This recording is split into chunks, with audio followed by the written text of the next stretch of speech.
really can't stay. Baby, it's cold outside.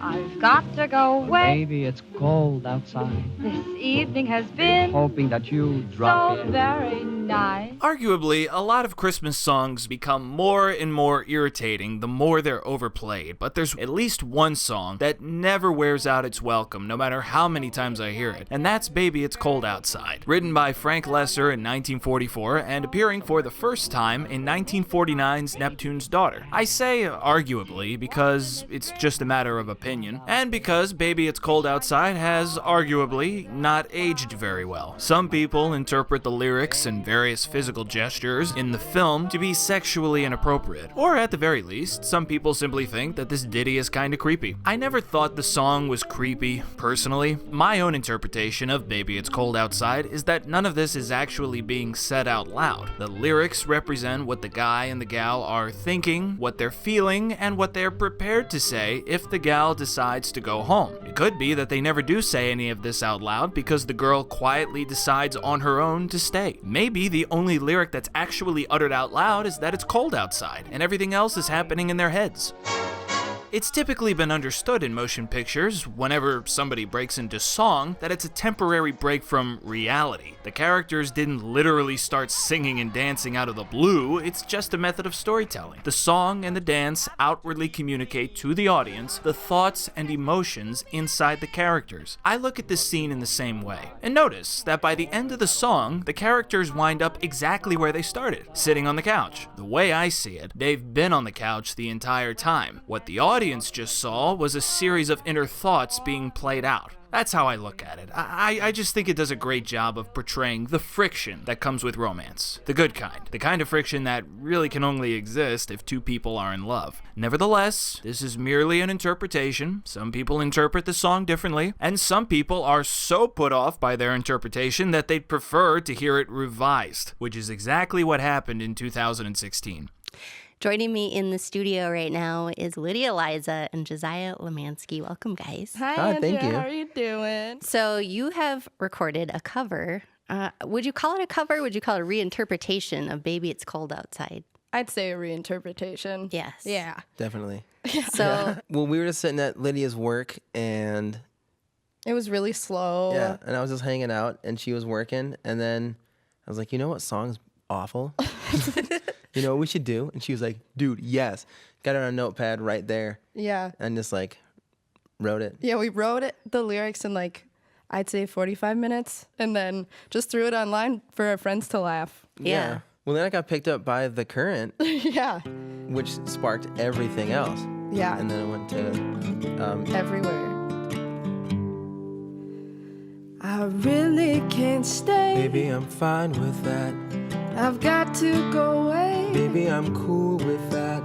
This evening has been Hoping you get home so safe. very nice. I'm glad you had a real good My time. mother will start to worry. Call her so she knows that you're coming. And father will be pacing the floor. Better get your car home. So really, I'd better scurry. Take your time. By this point, I was laughing at the top of my lungs, but I didn't know why. The performance wasn't funny, the lyrics weren't witty or humorous. As individuals, these two 20-somethings didn't look or sound funny. I don't think it's funny when people try to fix or amend a bona fide work of art. Least funny of all, this really did not sound like a love song anymore. All of that just seemed like a big fat bummer, so why was I laughing? I really can't stay. Well, you don't have to.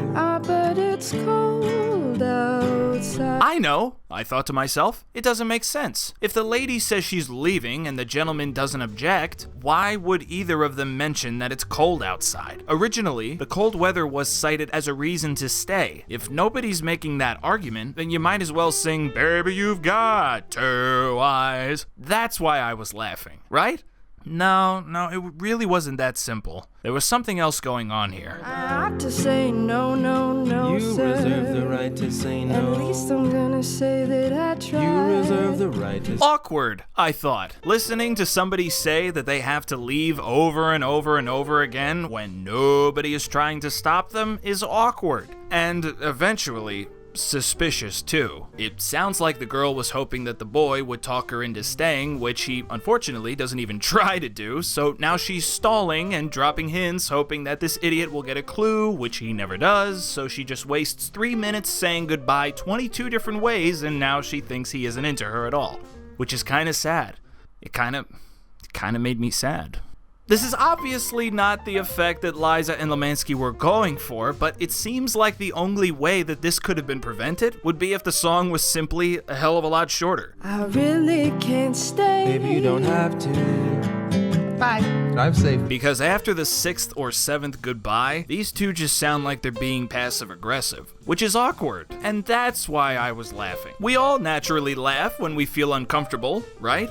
Well, yes, but that wasn't it either. No, there was still something to this that I hadn't figured out. I wish I knew how. Maybe I'll help you to out. break this spell. I don't know what you're talking about. Irony? Perhaps unintentional irony, given that the original bothered some people. Is it ironic that this attempt to correct that would bother other people? Wait a minute. Eureka! I think it's pretty obvious to me when I listen to it why this is resonating with so many people, but I'm curious for you guys, what do you think is hitting a nerve, or why do you think people are responding so dramatically? And here I was analyzing the song. I wasn't really laughing at the song, I was laughing because I knew what the outcome of this was gonna be. Listening to this song was like watching a prank in progress, or watching two runaway trains chugging toward each other at top speed. You already know what's gonna happen. The mere anticipation of it is so amusing in and of itself that you start chuckling before it even happens.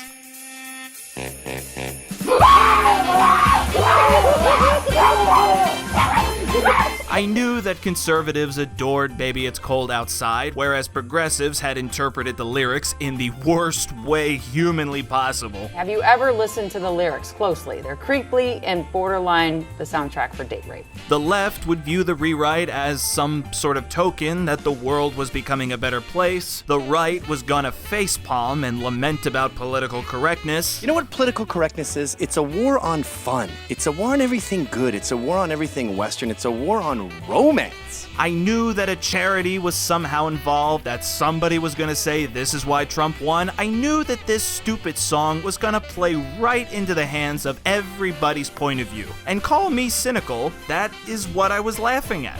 I'm glad you had a real good time. He's gay.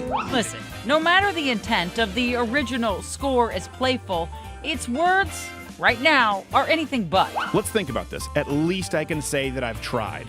I ought to say no, right? She's talking about her parents getting mad. She's talking about trying to play it hard to get. It's the dance that is love. It's the dance of romance. The lady's gonna go, and the fella is gonna be A-okay with that.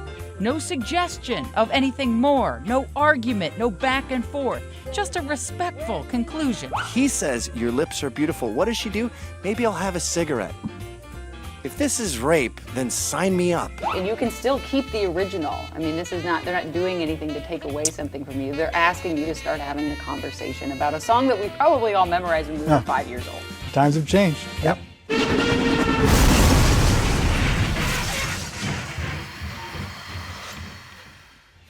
Perhaps the funniest aspect of all of this was that the whole thing appeared to be a giant fluke. Apparently, the only reason these two rewrote this song at all was just for shits and giggles. They weren't looking for a platform, but they were given one anyway because, like I said, what they did played right into the hands of everybody's narrative. It played to progressives who strive to pay interest on alleged ethical deficits, and it played to conservatives fed the hell up with fault being found in so many seemingly innocent places. Liza and Lemansky didn't seem aware of what they were getting themselves into. They didn't seem all that political. They didn't seem all that unreasonable either. They just seemed like a naive couple from Minnesota who inadvertently whacked a hornet's nest. I didn't know how this would affect anything. I guess we weren't really out to change the whole world on this.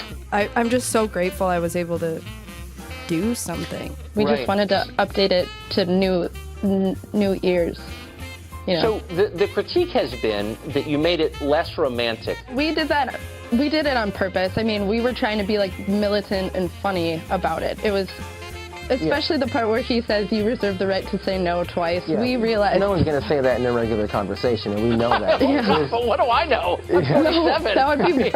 that'd be weird. So, in a way, I kind of felt bad for them. Progressives and conservatives alike were just using them. They unwittingly became the latest pawn, so to speak, in a political chess game, of little value to their team and an easy target for the other. It was as if they got caught in a blizzard of public opinion, which I guess is what happens when you haphazardly put yourself out there. In other words, it's cold outside? Yeah, it is cold outside. Oh my god!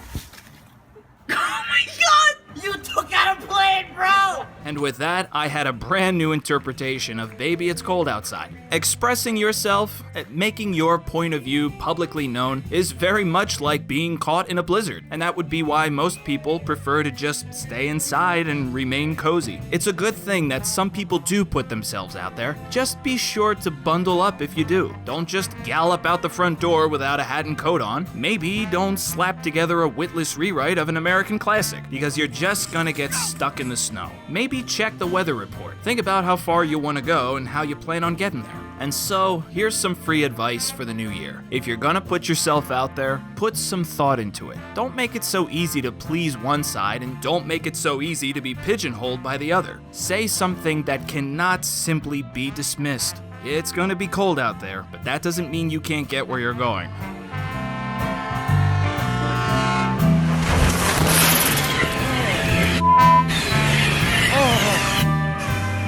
What the?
I really can't stay. Baby, I'm fine with that. Bye.